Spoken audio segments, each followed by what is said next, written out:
Assalamualaikum warahmatullahi wabarakatuh. Perkenalkan, saya Fitrika Yustarina, CGP Angkatan 8 dari SD Negeri 15 Pakasai, Kota Pariaman.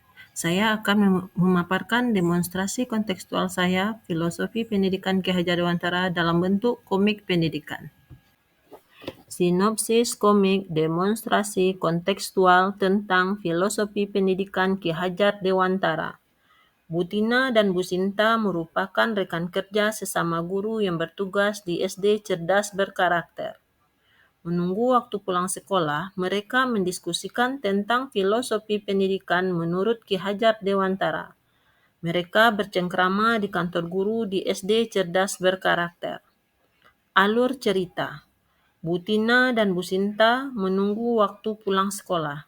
Mereka bercengkrama di depan dan di dalam kantor majelis guru di SD Cerdas Berkarakter. Tokoh, Bu Tina dan Bu Sinta. Selamat siang, Bu Sinta. Selamat siang juga, Bu Tina. Bagaimana PPGP-nya? Berjalan lancarkah? Alhamdulillah berjalan lancar, Bu Sinta. Boleh berbagi ilmunya kepada saya, Bu Tina, agar saya dapat juga menerapkannya bersama murid. Tentu saja boleh, Bu Sinta. Saat ini pembelajaran modul 1.1 Filosofi Pendidikan KHD. KHD? Ki Hajar Dewantara? Bu Tina? Bapak Pendidikan Indonesia? Iya, Bu. Bagaimana kalau di ruangan guru kita berbagi ilmu sambil menunggu waktu pulang, Bu Sinta? Kita mulai dari pendidikan zaman kolonial ya, Bu. Baik, Bu Tina, ide yang bagus. Potret pendidikan di Indonesia pada masa kolonial sungguh jauh berbeda, Bu Sinta. Iya, Bu Tina. Saya pun pernah membaca zaman kolonial tahun 1854, pendidikan hanya untuk kalangan tertentu saja. Betul sekali, Bu. Sekolah pada waktu itu hanya mendidik calon pegawai saja. Kapan dimulai berkembangnya pendidikan untuk semua, Bu Tina? Meskipun pada zaman kolonial diperuntukkan untuk kalangan tertentu, Bu Sinta, tetapi itulah langkah awal pendidikan di Indonesia. Pada tahun 1920 terjadi perubahan radikal dalam pendidikan dan pengajaran, Bu Sinta. Jadi kapan kemerdekaan pendidikan di Indonesia dimulainya, Bu Tina?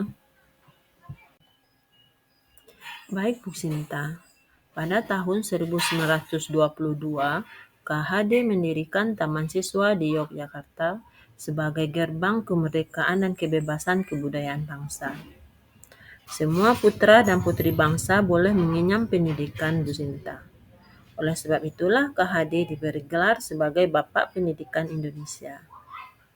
Oleh karena itu, setiap tanggal 2 Mei kita peringati sebagai Hari Pendidikan Indonesia atau Hari Dinas, kan, Bu Tina? Betul sekali, Bu Sinta. Sesuai dengan tanggal kelahiran KHD yaitu 2 Mei 1889.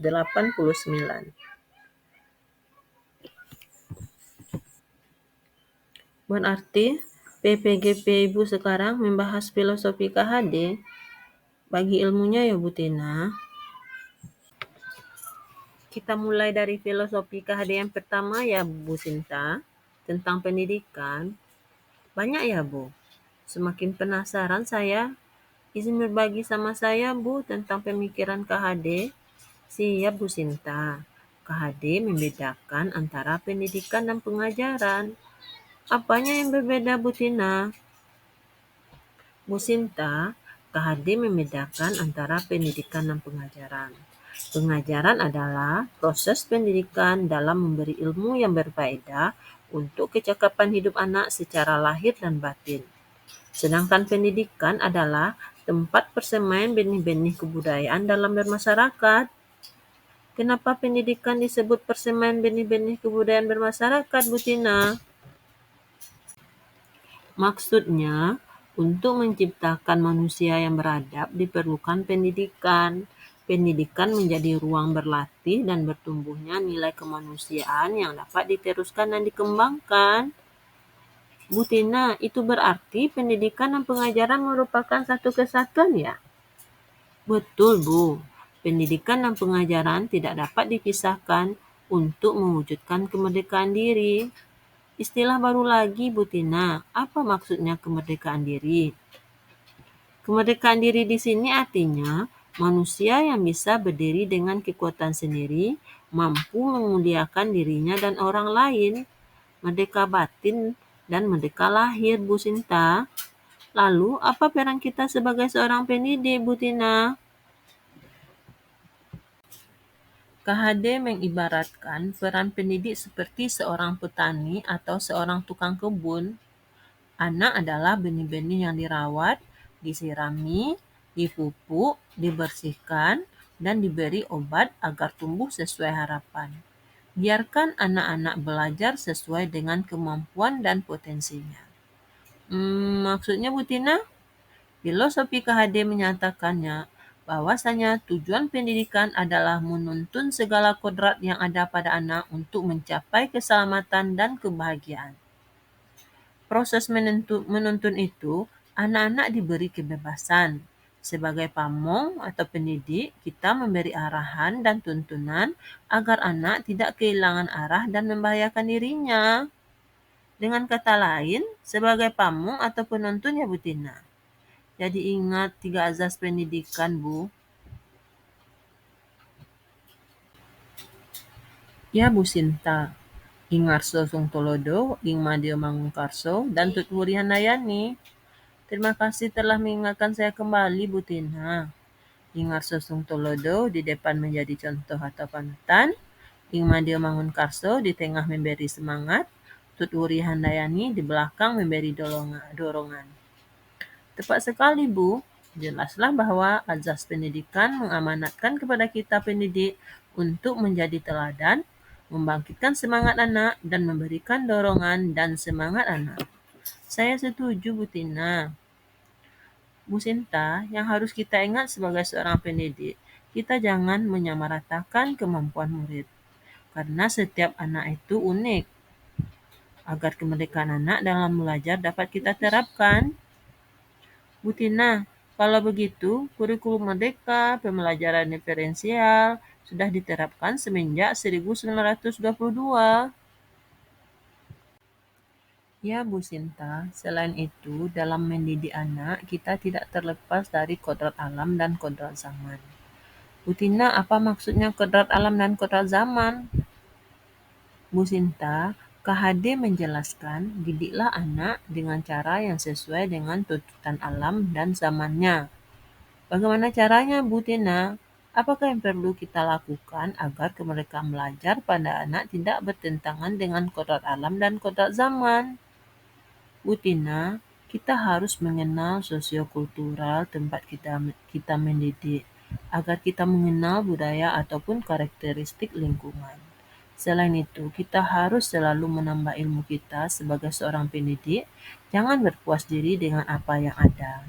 Ikuti perkembangan zaman. Pendidikan sekarang sudah mulai bersifat digitalisasi. Bu Tina, saya tertantang untuk ikut PPGP ini agar pengetahuan tentang filosofi KHD saya meningkat. Ayo Bu Sinta, ikut mendaftar PGP. Oh ya Bu, di dalam pembelajaran kita juga menggunakan dan memanfaatkan media pembelajaran digital agar anak lebih bersemangat. Menggunakan pendekatan pembelajaran bersifat student center seperti cooperative learning, PJBL, PBL, dan lainnya, serta penggunaan berbagai sumber belajar juga termasuk kan Bu Tina? Iya Bu Sinta. Selain itu, kita memberikan kemerdekaan belajar kepada anak, kita sebagai pemong harus mengingatkan anak, tidak semua perkembangan harus kita terima, tetapi tetap harus disaring agar tidak bertentangan dengan nilai-nilai kemanusiaan dan budaya Indonesia. Iya, Bu Tina. Apabila kita benar-benar melaksanakan azas pendidikan KHD, maka akan terbentuklah budi pekerti yang baik pada anak-anak. Bukan begitukah, Bu Tina? Betul sekali, Bu. Budi pekerti merupakan keselarasan hidup antara cipta, rasa, karsa, dan karya. Semua itu perlu dukungan dari keluarga dan masyarakat yang dikenal dengan Tri Pusat Pendidikan. Peran keluarga hal yang paling terpenting untuk terbentuknya budi pekerti yang baik pada anak. Dalam filosofinya, KHD menjelaskan, keluarga adalah tempat yang utama dan paling baik untuk melatih pendidikan sosial dan karakter, baik sebagai seorang anak serta melatih kecerdasan budi pekerti, pembentukan watak individual. Terima kasih ya Bu Tina atas ilmu yang diberikan pada saya hari ini. Saya akan mengaplikasikannya dalam pembelajaran.